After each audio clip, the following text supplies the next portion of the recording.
Hai, Assalamualaikum warahmatullahi wabarakatuh. Bertemu lagi dengan Kak materi pembelajaran pramuka berikut. Hari ini kita memasuki materi mengenal sandi. Di sini kakak mengelompokkan sandi dengan dua jenis. Yang pertama, sandi rumus. Berarti kalian bisa menghafal rumusannya. Dan yang kedua adalah sandi hafalan. Yang kita bahas pertama kali adalah sandi kotak 1. Nah, di sini sudah kakak berikan contoh sandi kotak 1. Terdiri dari palang-palang, kotak, dan sudut. Nah, nih palang-palang, ini disebut palang, ini disebut kotak, dan ini bisa kita sebut sudut.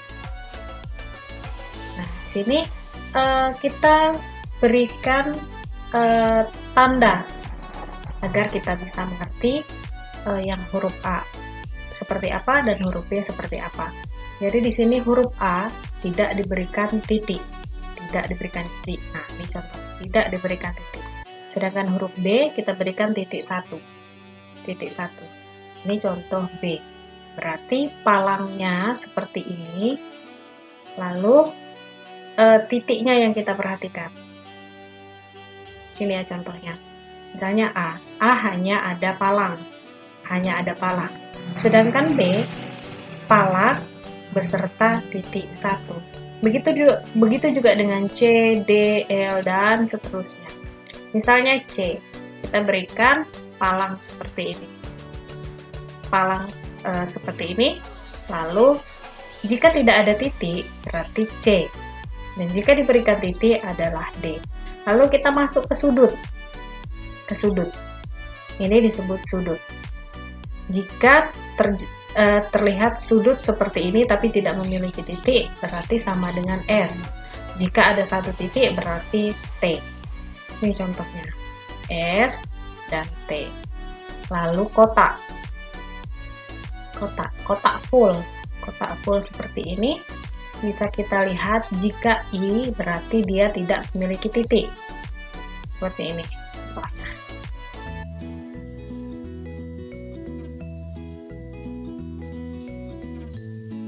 Seperti ini, contohnya I. Dan jika J berarti memiliki titik 1. J memiliki titik 1. Mungkin kakak rasa kalian cukup mengerti ya dengan yang kakak jelaskan di bagian sandi kotak 1. Lalu kita masuk di sandi kotak 2. Sandi kotak 2. Sandi kotak 2 di sini bedanya adalah jika sandi kotak 1 memiliki sudut, sandi kotak 2 tidak memiliki sudut. Berarti hanya ada palang dan kotak. Palang dan kotak. Bedanya di sini adalah titiknya. Jika tadi hanya terdiri dari 2 abjad, di sandi kotak 2 terdiri dari 3 abjad. 3 abjad seperti ini. Berarti jika palangnya menghadap seperti ini contoh A, palang menghadap seperti ini, tapi tidak memiliki titik, berarti dia adalah A. Jika diberi titik 1, berarti dia B. Dan jika diberi titik 3, adalah C. Misalnya seperti ini kan, P. P, palangnya seperti ini, dan tidak memiliki titik, berarti P.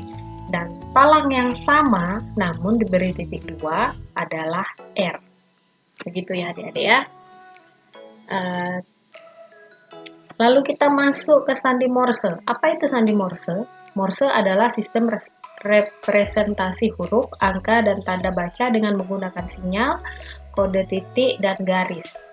Kode Morse diciptakan oleh Samuel Friedrich Morse pada tahun 1835. Kode Morse juga digunakan dan dipelajari di dunia kepramukaan atau kepanduan.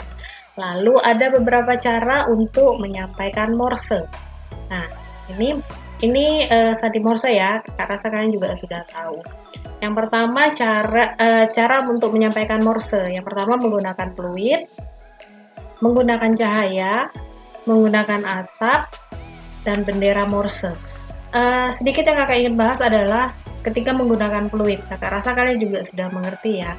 Ketika tiupannya dari fluid tersebut pendek, berarti sama dengan titik.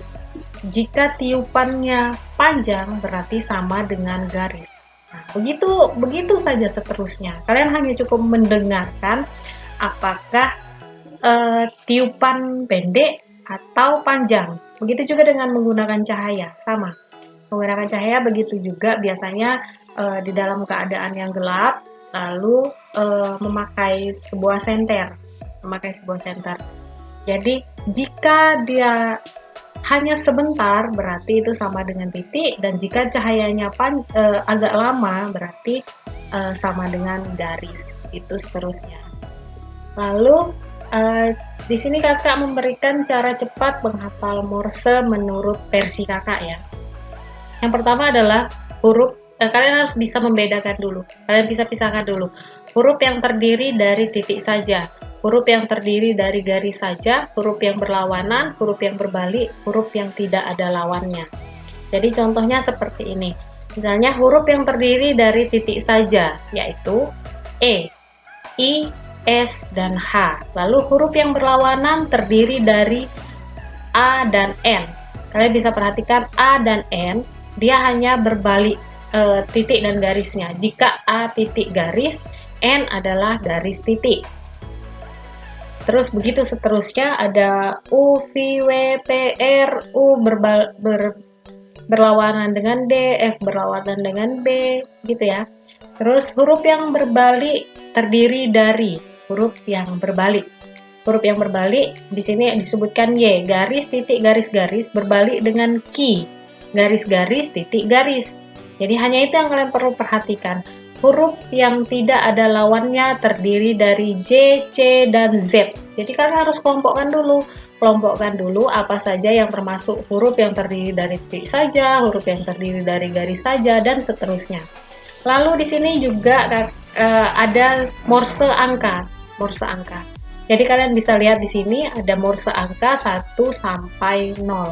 Jarang dipakai, tapi tidak ada salahnya untuk kita menghafalkan. Lalu kita masuk di cara cepat menghafal berikutnya. Misalnya seperti ini ya, di sini sudah ada keterangannya. Kotak putih berarti titik, kotak abu-abu berarti garis. Jadi di sini misalnya E berarti kotaknya warnanya putih kan, berarti hanya titik. Gimana kalau seandainya F? Misalnya F. Kita hanya menarik garis dari sini. Ini kan, begini. Jadi titik, titik, garis, titik. Nih, begitu kan? Cukup mudah menurut kakak. Jadi yang kalian harus ingat hanya kotak putih berarti titik, sedangkan kotak abu-abu berarti garis. Misalnya X. Di sini ada garis, titik, titik, garis. Kalian hanya tinggal menarik garis lurus seperti ini. Misalnya Z, garis, garis, titik, titik. Ya kan? Garis, garis, titik, titik. Begitu juga seterusnya, misalnya B. Di sini garis, titik, titik, titik. Ya, begitu. Hanya tinggal kalian tarik garis lurus dari atas. Maka kalian akan menemukan morsenya. Seperti Z. Seperti J misalnya. Titik, garis, garis, garis. Begitu ya, Adik-adik. Jadi, di sini bisa kita lihat kotak pertama hanya ada satu kotak.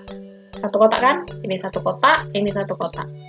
Kotak kedua ada dua kotak. 1, 2. 1, 2. Ya kan? Lalu kotak ketiga. Kotak ketiga ini ada 4. Ada 4 kotak. Lalu kotak keempatnya ada 6. 1, 2, 3, 4, 5, 6.